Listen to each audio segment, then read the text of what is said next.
ស្ងោស្ពៃមានសាច់មាន់ដាក់សាច់កៅទីមកហើយពពាទីទៅហើយសាច់មាន់យើងទៅច្រាមវាណាច្រាមដាក់ខ្ទឹមដាក់ម្រេចដាក់ពីចេងទីទៅហើយអំបិលតិចទៅចូលគ្នាណាហើយពូតវាដុំអញ្ចឹងណា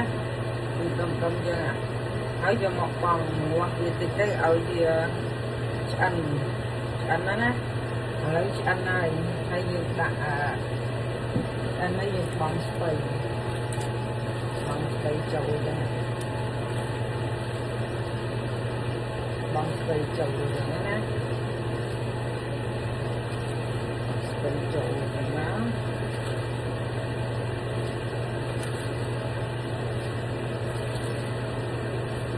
ស្ពៃចូលទៅណា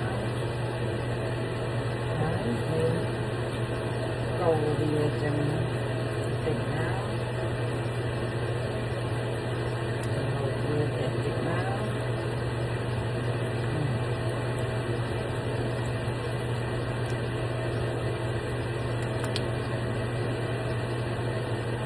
lâu thì cái áo ở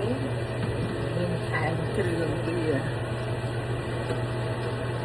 đặt score thì áo score nhưng đặt score slow trong đặt score cái áo này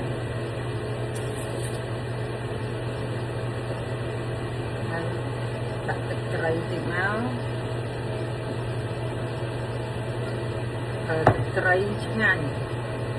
hay đặt cái sụp thì áo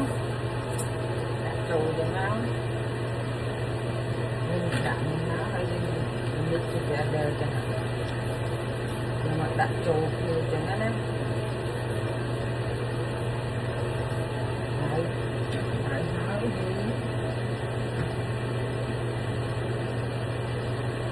ដាក់ម្រេច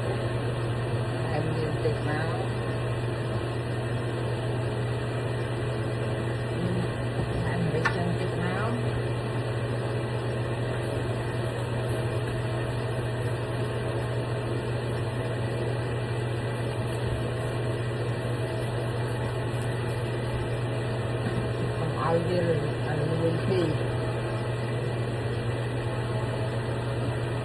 ឲ្យវាលឿនពេក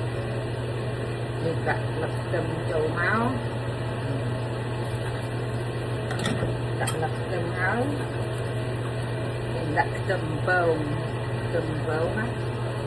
ចូលទៀតមកឲ្យវាឈ្ងុយ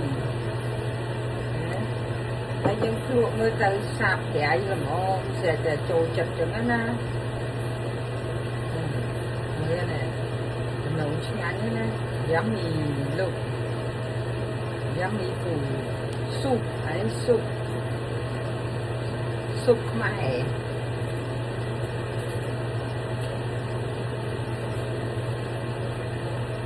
đâyយើងភ្លក់ទៅខ្ញុំស្រួលអត់សូវប្រៃទេព្រោះអីយើងញ៉ាំសាបចឹងល្អសុខភាពចឹងណានេះមើលឆ្ងាញ់ណាgood